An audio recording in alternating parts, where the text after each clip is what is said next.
All right. Today we're going to talk about Chapter 11, which deals with the representation agreements. We're going to talk about how a broker is employed, and yes, that's the correct word, employed by their client, which is obviously the seller or buyer. We're going to talk about the different types of listing agreements that create these agencies. We're going to talk about the different kinds of buyer's agency agreements that do all of this. And we're going to talk about all the different terms that we would use inside of the listing agreement. All right, so we're going to start there on page 176. And we're going to talk about, yesterday, remember, we talked about the agency, and we kept using the word agency, and the agency is the relationship between the agent and the client. And we talked about how to terminate the agency. Now we're going to talk about the actual form that you would use to create that agency. Okay?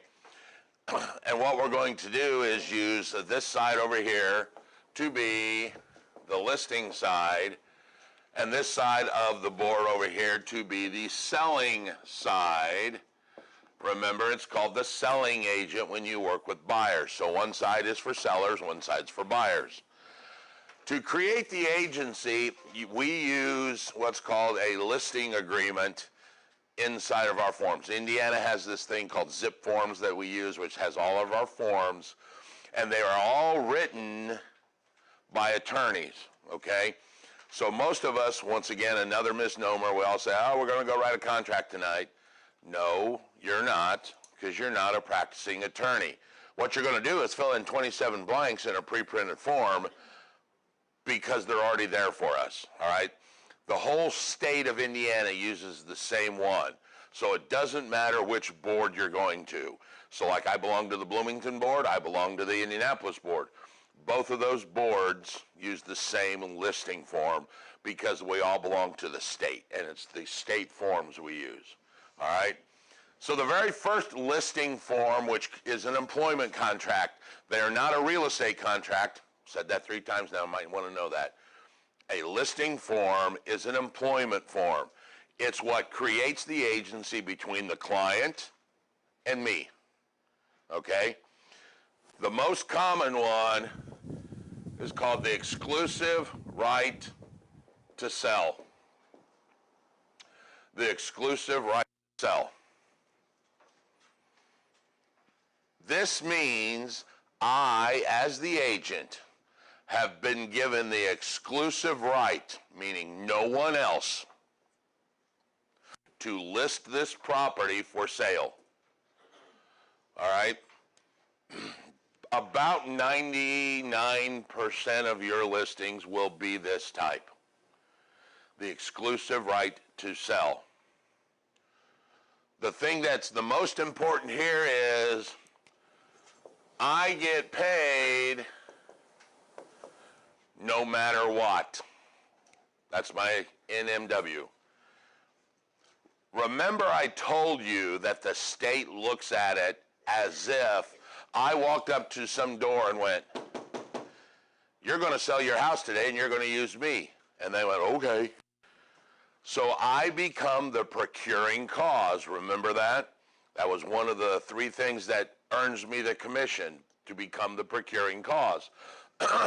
Even though in the real world we know someone calls you and goes, hey, I want you to list my house, and they seek us out, and we do everything we can to get people to seek us and referrals and all that. That's not how it's viewed by the state.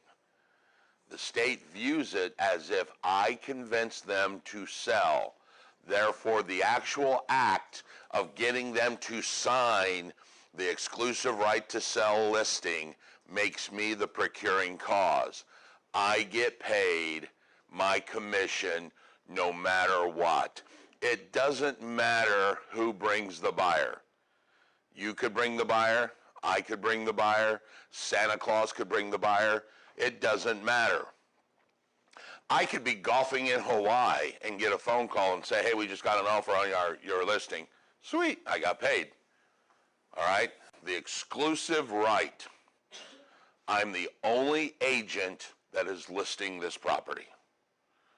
That's probably the most common one we use. Now, there is a second one. Let me also do this right now. It is the most protective of all of the forms, meaning it's protective of me earning my commission. Because I get paid no matter what, no matter who brings the buyer, I don't care. So it's the most protective listing agreement we have. Down this list is number 2, called an exclusive agency listing agreement.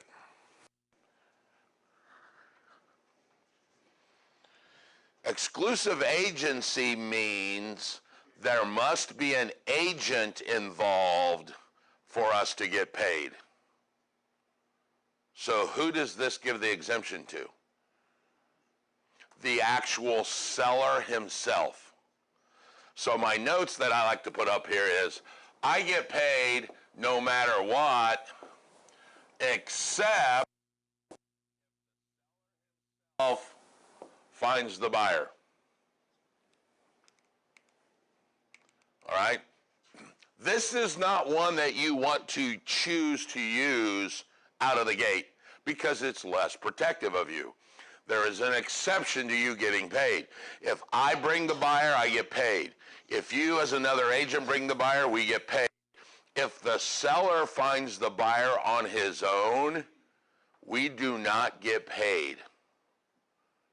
So if the seller's standing outside in the driveway, sweeping the driveway, and a jogger runs by and goes, "Hey, is your house for sale?" And he goes, "Yeah, come on in and buy it." No agent involved. There is no commission paid to me on that deal. All right? We don't even have a form for this. All right? You typically would use the top form, the exclusive right to sell, and in the further notes you would write something like, if seller finds buyer, no commission paid to the Modulin Group. All right? Why would we have this form?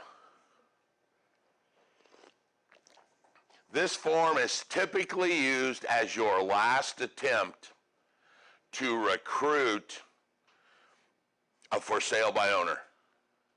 All right? We all remember what for sale by owner is, right? Call them FSBOs. A FSBO's got their house for sale. One of the things we teach as a broker to our new agents is to try and convert them to becoming one of our clients or our principal. So you go talk to him and you say, "Hey, well, how would you like to list with the Modulin Group?" Yada, yada, yada. He's like, "I've sold a lot of bicycles in my life. I know how to sell. I think I can sell this. Thank you very much." "Oh, you really should use us. We're the best." "No, I think I'll pass." You can then whip this one out and go, "Okay, I'll tell you what I'll do. I'll make you a deal. How about you list with us, and if I bring you the buyer, you'll pay us. But if you bring the buyer, you won't pay us. Let's race." All right? So it's a last effort ditch attempt that my agents and I teach other people to use as, well, okay, I couldn't get him to sign the exclusive right where I get paid no matter what, so I'll get him to do this. Because in my knowledge, I know I've got the MLS, I've got Realtor.com, I've got all the other marketing avenues that person doesn't have. So I probably got about a 10-to-1 chance that I'm going to beat them to find the buyer anyway. All right? So you could use this exclusive agency as a last minute kind of, okay, well, I can't get you to do the big one. How about we do this one? All right? So it's called an exclusive agency. Notice it says agency because we get paid with only an agency involved. One on the buyer side, one on the seller side. That's who brings the buyer. All right? So it's a little less protective. There is a third one called open agency. Open agency. Now, open agency is funny. open agency allows the seller to enter into as many listing agreements with as many different agencies as he wants to do. So what you could potentially see in the seller's front yard is the RE/MAX sign next to the Keller Williams sign, next to the Modulin Group sign, next to the Carpenter sign. And here's the key to an open agency. You get the listing only if you bring the buyer. All right? The other people get what? Nothing. All right? So the notes here are, what's it called if you've got the listing and the buyer on the same deal? So you either get limited agency or you get nada. Nada is used to be a Spanish word, but now it means not a darn thing. That's what you get, not a darn thing. So they would enter into an open agency with different companies, and whoever brought the buyer then gets the listing portion. The other 7 or 8 that they entered gets nothing out of this deal. All right, that sounds like, what's the word we're looking for? Stupid. All right. In our system, in our MLS system, we can't even really do this one because when we list a property, we list it by tax ID number so that if the second agent tries to put it in the MLS, it'll say, sorry, that property's listed. So whichever one signs the first open gets it in the MLS. The others don't. Okay? So the key is they can enter into as many as they want. I was waiting for somebody to ask that question. The question is, then what good is this?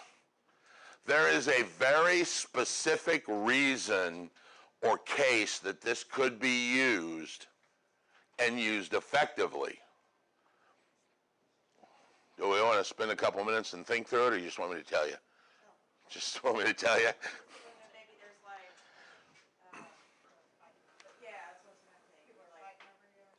If people are fighting over, okay, as an agent, would you enter into that if you knew that there was a Carpenter and a RE/MAX? Probably not. This is used in an extreme rare case where the property is sufficiently unique enough that the buyer may come from some place other than a local MLS. All right? So let me give you a really excellent example. The crazy place on Kessler. The best one to understand is a cabin in Brown County. Cabin in Brown County. Where's the buyer coming from that's going to buy a cabin in Brown County? May come from Bloomington, right? Well, that's its own MLS system. May come from Indianapolis. That's its own MLS system. May come from Columbus, Indiana, which now I got to change my story because now Columbus is part of Indianapolis just as of last year, but it used to be its own MLS system. So potentially, if the buyer signs an I'm sorry, misspoke. Let me start again. If the seller were to sign an exclusive right to sell with like me, only people in Indianapolis could see that property for sale because Bloomington has its own MLS, which we haven't talked about yet, but think of it like a database. So they wouldn't, people sitting in Bloomington couldn't see mine. Same thing with Columbus, couldn't see mine.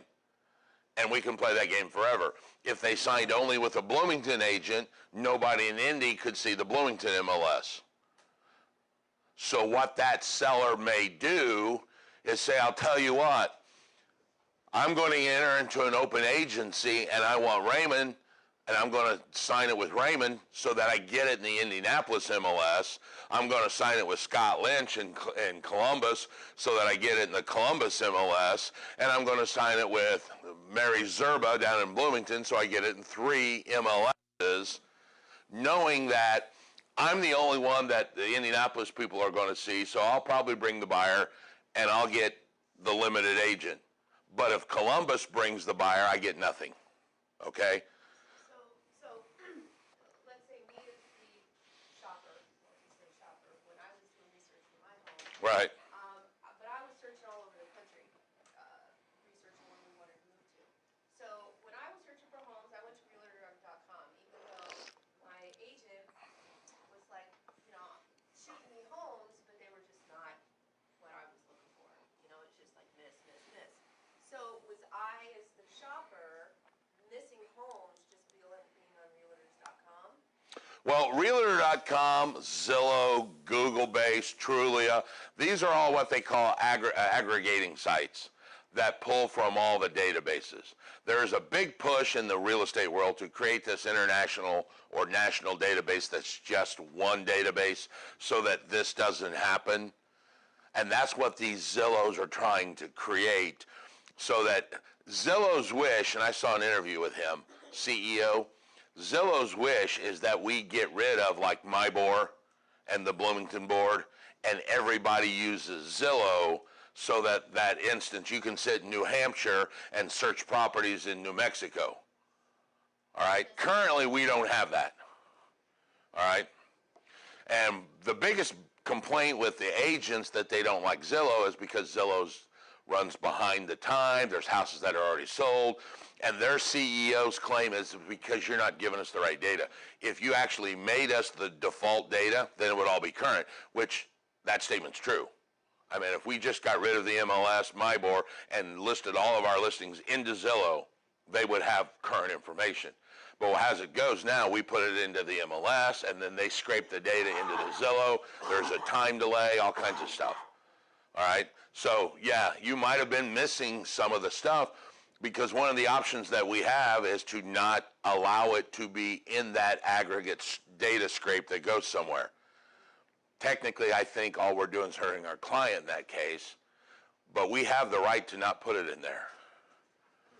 So should she have contacted a realtor for the specific area, like if she was looking in Vermont, should she have, in a certain city, should she have contacted a realtor? Yeah, she should have directly contacted an agent that was inside of that MLS, and he would have had access to everything because he'd have been reading the local database. But should my agent have said, hey, I've got somebody in Vermont that can help you out, you know, versus, because